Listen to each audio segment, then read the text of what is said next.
शुरू अल्लाह का नाम लेकर जो बड़ा मेहरबान नहायत रहम वाला है। अलिफ लाम मीम।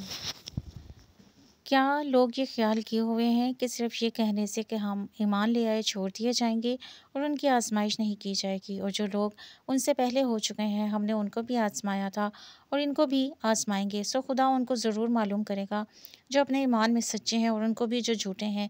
क्या वो लोग जो बुरे काम करते हैं ये समझे हुए हैं कि ये हमारे काबू से निकल जाएंगे? जो ख्याल ये करते हैं बुरा है। जो शख्स खुदा की मुलाकात की उम्मीद रखता हो तो खुदा का मुकर्रर किया हुआ वक्त ज़रूर आने वाला है और वो सुनने वाला और जानने वाला है। और जो शख्स मेहनत करता है तो अपने ही फ़ायदे के लिए मेहनत करता है और खुदा तो सारे जहान से बेपरवाह है।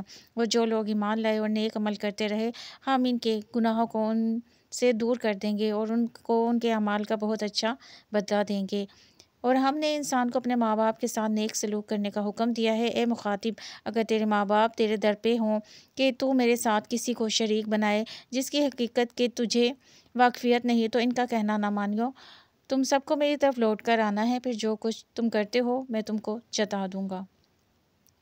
और जो लोग ईमान लाए और नेक अमल करते रहे उनको हम नेक लोगों में दाखिल करेंगे। और बाज़ लोग ऐसे हैं जो कहते हैं कि हम खुदा पर ईमान लाए, जब उनको खुदा के रस्ते में कोई ईज़ा पहुंचती है तो लोगों की ईज़ा को यूं समझते हैं जैसे खुदा का अजाब। और अगर तुम्हारे परवरदिगार की तरफ से मदद पहुंचे तो कहते हैं कि हम तो तुम्हारे साथ थे। क्या जो अहले इल्म के सीनों में है खुदा इससे वाकिफ़ नहीं? और खुदा उनको ज़रूर मालूम करेगा जो सच्चे मोमिन हैं, और मुनाफिकों को भी मालूम करके रहेगा। और जो काफिर हैं वो मोमिनों से कहते हैं कि हमारे तरीक़ की पैरवी करो, हम तुम्हारे गुनाह उठा लेंगे। हालांकि वो उनके गुनाहों का कुछ भी बोझ उठाने वाले नहीं। कुछ शक नहीं कि ये झूठे हैं और ये अपने बोझ भी उठाएंगे और अपने बोझों के साथ और लोगों के बोझ भी। और बोतान ये बनते रहे क़यामत के दिन उनकी उनसे ज़रूर पुरसिश होगी। और हमने नूह को उनकी कौम की तरफ भेजा तो वो इनमें 50 बरस कम 1000 बरस रहे। फिर उनको तूफ़ान के अजाब ने आ पकड़ा और वो जालिम थे।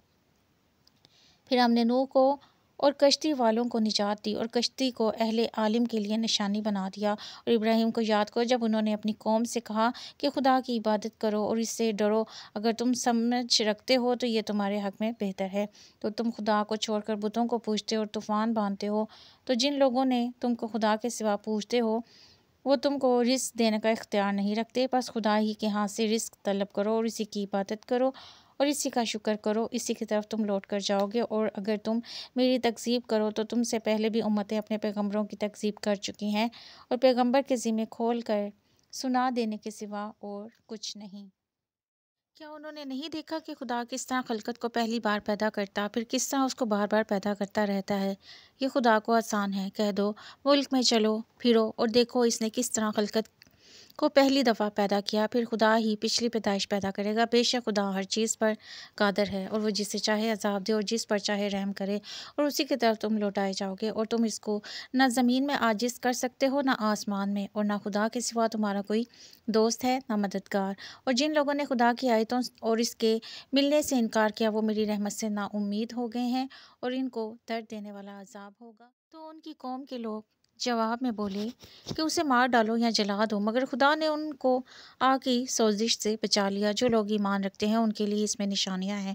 और इब्राहिम ने कहा कि तुम जो खुदा को छोड़कर बुतों को ले बैठे हो तो दुनिया की ज़िंदगी में बाहम दोस्ती के लिए, मगर फिर क़यामत के दिन एक दूसरे की दोस्ती से इनकार कर दोगे और एक दूसरे पर लानत भेजोगे और तुम्हारा ठिकाना दोज़ख होगा और तुम्हारा कोई मददगार ना होगा। बस उन पर एक लूत ईमान लाए और इब्राहिम कहने लगे कि मैं अपने परवरदिगार की तरफ हिजरत करने वाला हूँ, बेशक वो गालिब हिकमत वाला है। और हमने उनको इसहाक और याकूब बख्शे, उनके औलाद में पैगम्बरी और किताब मुकर्रर कर दी और उनको दुनिया में भी उनका सिला अनायत किया और वो आखिरत में भी नेक लोगों में होंगे।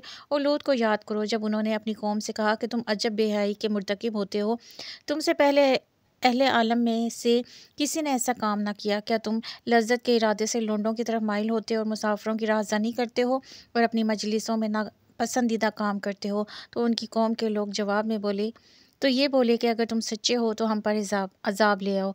लूत ने कहा, ए मेरे परवरदिगार, इन मुफसिद लोगों के मुकाबले में मुझे नुसरत अनायत फरमा। और जब हमारे फरिश्ते इब्राहिम के पास खुशी की खबर लेकर आए तो कहने लगे, हम इस बस्ती के लोगों को हलाक कर देने वाले हैं कि यहाँ के रहने वाले नाफरमान हैं। इब्राहिम ने कहा, इसमें तो लूत भी हैं। वो कहने लगे कि जो लोग यहाँ रहते हैं हमें सब मालूम है, हम उनको और उनके घर वालों को बचा लेंगे बजाय उनकी बीवी के कि वो पीछे रहने वालों में होगी।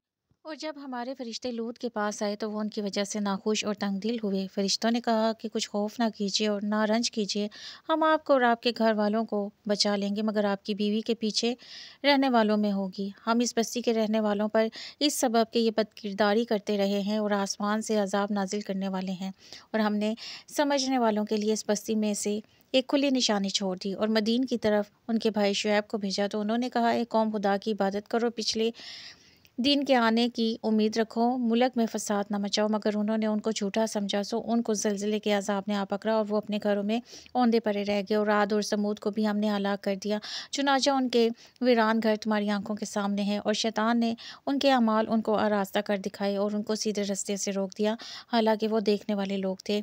और कारून और फ़िरौन और हामान को भी हलाक कर दिया। उनके पास मूसा की खुली निशानी लेकर आए और वो मुल्क में मगरूर हो गए और हमारे काबू से निकल जाने वाले ना थे। तो हमने सबको उनके गुनाहों के सबब पकड़ लिया। सो इनमें कुछ ऐसे थे जिन पर हमने पत्थर का मीना बरसाया, और कुछ ऐसे थे जिनको चिंगार ने आ पकड़ा, और कुछ ऐसे थे जिनको हमने ज़मीन में धंसा दिया, और कुछ ऐसे थे जिनको गर्क कर दिया। और खुदा ऐसा ना था कि उन पर जुल्म करता, लेकिन वही अपने आप पर जुल्म करते थे। जिन लोगों ने खुदा के सिवा औरों को कारसाज बना रखा है, उनकी मिसाल मकड़ी की सी है कि वो भी एक तरह का घर बनाती है, और कुछ शक नहीं कि तमाम घरों से कमज़ोर मकड़ी का घर है। काश ये इस बात को जानते, ये जिस चीज़ को खुदा के सिवा पुकारते हैं, ख्वाह वो कुछ ही हो, खुदा उसे जानता है और वो गालिब और हिकमत वाला है। और ये मिसालें हम लोगों के समझाने के लिए बयान करते हैं, और उसे तो अहले दानिश ही समझते हैं। खुदा ने आसमानों और ज़मीन को हिकमत के साथ पैदा किया है, कोई शक नहीं कि ईमान वालों के लिए इसमें निशानी है। ए मोहम्मद, ये किताब जो तुम्हारी तरफ वही की गई है, इसको पढ़ा करो और नमाज के पाबंद रहो। कुछ शक नहीं कि नमाज बेहयाई और बुरी बातों से रोकती है, और खुदा का जिक्र बड़ा अच्छा काम है। और जो कुछ तुम करते हो, खुदा उसे जानता है। और अहले किताब से झगड़ा ना करो, मगर ऐसे तरीक से कि नहायत अच्छा हो। हाँ, जो उनमें से बेइंसाफ़ी करें, उनके साथ इसी तरह मुजादला करो, और कह दो कि जो किताब हम पर उतरी और जो किताबें तुम पर उतरी, हम सब पर ईमान रखते हैं, और हमारा और तुम्हारा माबूद एक ही है, और हम उसी के फरमाबरदार हैं। और इसी तरह हमने तुम्हारी तरफ किताब उतारी, तो जिन लोगों को हमने किताबें दी थी वो इस पर ईमान ले आते हैं, और बाज़ इन मुशरिक लोगों में से भी हैं, इस पर ईमान ले आते हैं, या और हमारी आयतों से वही इनकार करते हैं जो काफर अज़ली हैं। और तुम इससे पहले कोई किताब नहीं पढ़ते थे और ना उसे अपने हाथ से लिख ही सकते थे। ऐसा होता तो अहले बातिल ज़रूर शक करते, बल्कि ये रोशन आयतें हैं जिन लोगों को इल्म दिया गया है उनके सीनों में महफूज, और हमारी आयतों से वही लोग इनकार करते हैं जो बेइंसाफ़ हैं। और काफिर कहते हैं कि इस पर इसके परवरदिगार की तरफ से निशानियाँ क्यों नाजिल नहीं हुई। कह दो कि निशानियाँ तो खुदा ही के पास हैं, और मैं तो खुल्लम खुला हदायत करने वाला हूँ। क्या उन लोगों के लिए ये काफ़ी नहीं कि हमने तुम पर किताब नाजिल की जो उनको पढ़कर सुनाई जाती है। कुछ शक नहीं कि मोमिन लोगों के लिए इसमें रहमत और नसीहत है। कह दो कि मेरे और तुम्हारे दरमियान खुदा ही गवाह काफ़ी है, जो चीज़ आसमानों में और ज़मीन में है वो सबको जानता है। और जिन लोगों ने बातिल को माना और खुदा से इनकार किया, वही नुकसान उठाने वाले हैं। और ये लोग तुमसे अजाब के लिए जल्दी कर रहे हैं। अगर एक वक्त मुकर्रर ना हो चुका होता तो उन पर अजाब आ भी गया होता, और वो किसी वक्त में उन पर ज़रूर नागहां आकर रहेगा, और उनको मालूम भी ना होगा। ये तुमसे अजाब के लिए जल्दी कर रहे हैं, और दोज़ख तो काफरों को घेर लेने वाली है। जिस दिन अजाब उनको उनके ऊपर से और नीचे से ढांक लेगा, और खुदा फरमाएगा कि जो काम तुम क्या करते थे अब उनका मज़ा चखो। ए मेरे बंदो जो ईमान लाए हो, मेरी ज़मीन फ़राख है तो मेरी ही इबादत करो।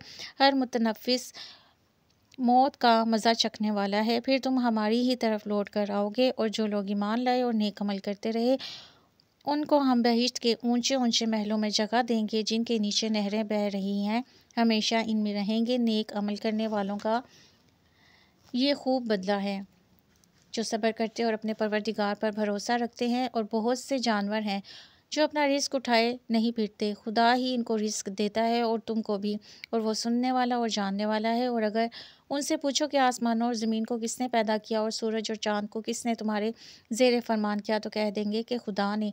तो फिर ये कहाँ उल्टे जा रहे हैं। खुदा ही अपने बंदों में से जिसके लिए चाहता है रोज़ी फराख कर देता है, और जिसके लिए चाहता है तंग कर देता है। बेशक खुदा हर चीज़ से वाकिफ़ है।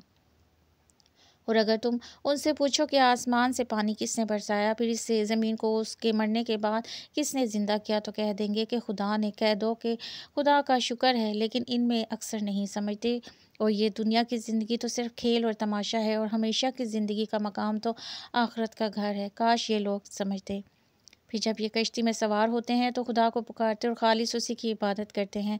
लेकिन जब उनको निजात देकर खुशकी पर पहुंचा देता है तो झट शिरक करने लग जाते हैं, ताकि जो हमने उनको बख्शा है उसकी नाशुक्री करें और फ़ायदा उठाएं। सो खैर, अनकरीब उनको मालूम हो जाएगा।